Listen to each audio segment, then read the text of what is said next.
Hello boys and girls. This is the introduction to the math class. The lesson is on multiplying decimals. It'll last 3 to 4 days, 1 hour in class each day.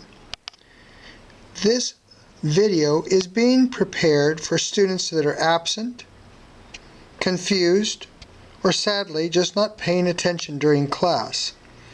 It would be excellent for you to be able to preview this, and if you're still confused, then review this video. The challenging part for any type of flipped classroom, which is exactly what we're doing, is that I'm going to have to be more focused on being able to prepare my lesson in a mere 4 minutes. So we're going to do the best we can on this and quickly cover the material. Then you'll be able to review this video over and over again until you have good understanding of it. We will do direct instruction, then we'll also film the class discussion, and we will review the target for this assignment, for this lesson.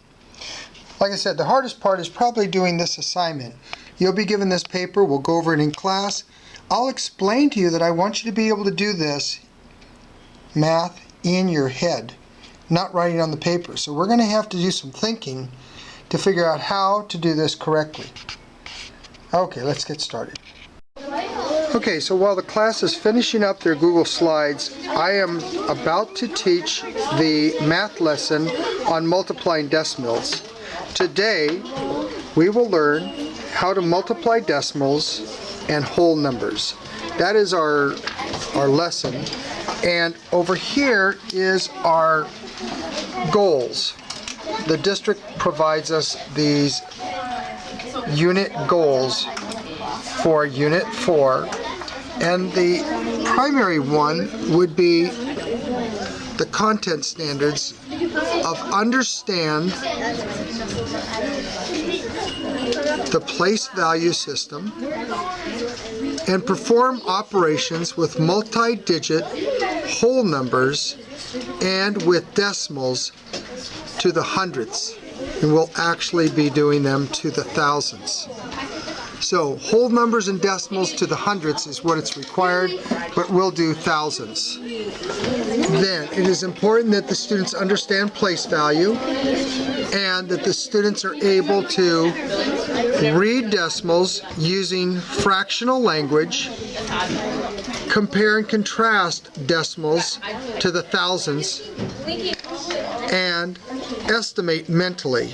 So our lesson today will actually be on doing that mentally. Then you'll add, subtract, multiply, divide decimals to the hundredths using various strategies. And this is what the kids in the class are going to hear. Today in class we will learn how to multiply decimals. First, just multiply the two factors to solve the product or solve for the product. Then count the numbers on digits to the right of the decimal. That'll be our lesson. Pretty well. And then if you can cut this. Alright, ladies and gentlemen, today we're going to be multiplying decimals, and I'm going to read to you a few things that are going to help you understand what exactly we're going to do in class. I've received this from the school district that tells me about the California content standards and our goals for Unit 4. We're going to be understanding place value and using decimals to multiply with whole numbers to the hundredths and even to the thousandths. Today in class, we will learn how to multiply decimals. I will explain to you. First, don't even worry about the decimals. Multiply the two numbers. Then, after you've found the product from the two factors, then you're going to look to see how many digits are to the right of the decimal. Count those, get a total, and then move from the right to the left of your answer. That would be your product. You move over those place values until you have the decimal in the right location. Boys and girls, inside of your journals, in your math journals, please write down standard for multiply, should be multiplying decimals. the target, which is learning how to understand place value to hundredths and thousands, and then multiplying decimals with whole numbers. Our objective is also going to be able to do this mentally. So we'll show you how we're going to do that.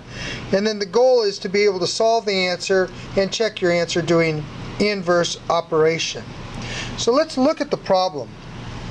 The problem is 0.4 times 48 multiplied by 48. But let's think.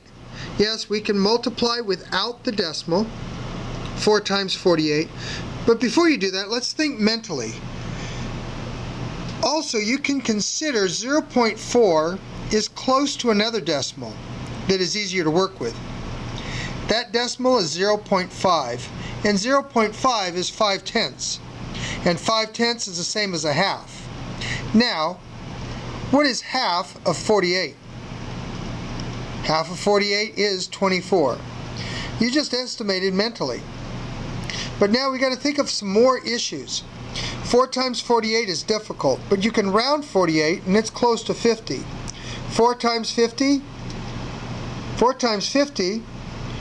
you can add the 0. 4 times 5 is 20. Add the 0, that's 200. Or if you know, 4 times 50 is 200. Now don't forget, add the decimal place. Remember, let's move back up here. This is not 4 times 48, it's 0.4 times 48. So remember the decimal. That makes our answer, our estimations, anywhere between 20 and 24. Therefore, 200 is really 20, right? It's not 200. Okay, if you look at the screen, that'll help you. Now we have estimates that are 20 and 24, but you're still not done. This is not your answer. But this helps you in understanding if your answer is close to being correct. Finally, we're going to solve 4 times 48. So let's work on that. 0.4 times 48. Well, 4 times 8 is 32. Put the 2 down, regroup the 3. 4 times 4 is 16. Regroup or add those 3. You get 19. You now have 192. But don't forget that decimal, the place value. Your answer is not going to be 192, because you remember your estimates were close to 20 and 24, and that's when you round it up. So let's consider that the answer is going to be less than 20. So the place value gives you 19.2. Does that make sense? I don't know. Let's do the inverse operation. 192 divided by 0.4.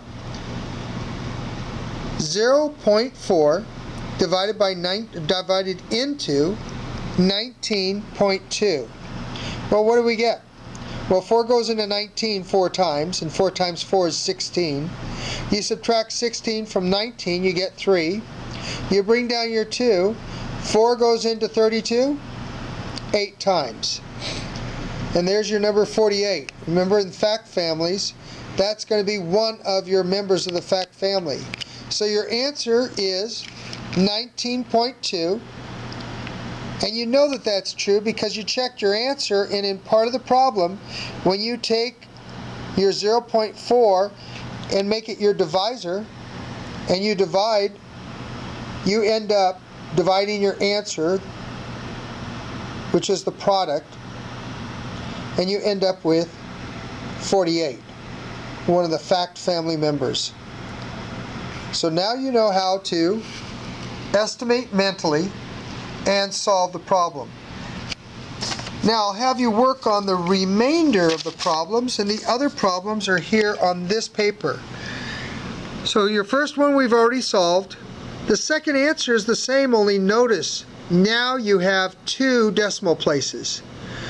The next one is 0.3 times 75. Think of 0.3 as 3/10. That's close to a third. What's a third of 75? You don't know? Make it money. 75, think of 75 cents. That'd be how many quarters? 75 cents would be 3/4. If you can do 3/4, ladies and gentlemen, you're now at 25. So your answer is going to be close to 25. 3 times 5 is 15. Carry 1. 3 times 7 is 21. You end up with 22.5. Very close to your answer of 25. That's how you round, and that's how you solve the problem. Good luck with the remainder of the problems, and I will continue to help you around the classroom. Thank you. Let's try another problem. This equation is 0.3 times 9. Now remember what we said. You can go ahead and forget the decimal for a moment. You can just remove it and just do 9 times 3, or 3 times 9. The commutative property allows them to be switched. So 3 times 9, or 9 times 3, is going to be the same. That answer is going to be 27. However, don't forget the actual equation. You need to remember, what is the actual equation? It was 0.3 times 9, or 0.3 times 9, 3.9.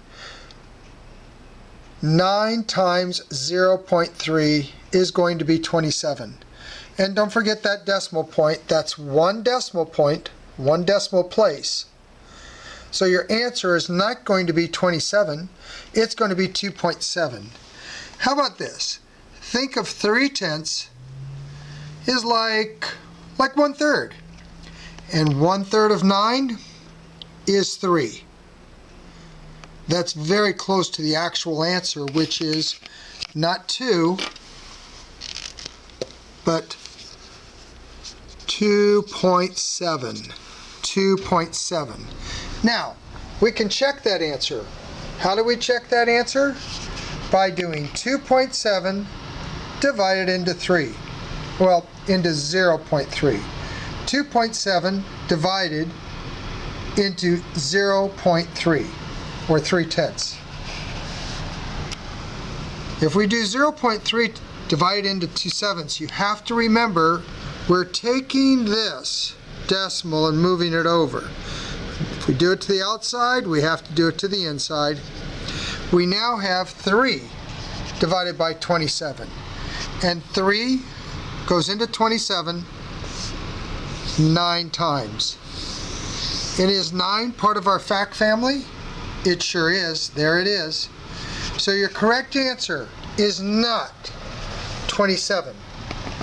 Don't forget, the actual equation is 0.3, or 9 times 0.3, or 0.3 times 9. It doesn't matter because of distributive property, and therefore 2.7 is your correct answer. Not 27, because you have to remember the decimal place. The decimal place gives you 2.7. 3/10 is like 1/3, and 1/3 of 9 is like 3. That gives us close to our correct answer, 2.7. Okay, please do the other problems. Good luck. Okay, our answer was 2.7, and I just want you to remember that that's the same as saying 2 and 7/10. That's the fractional equivalent of 2.7, 2 and 7/10.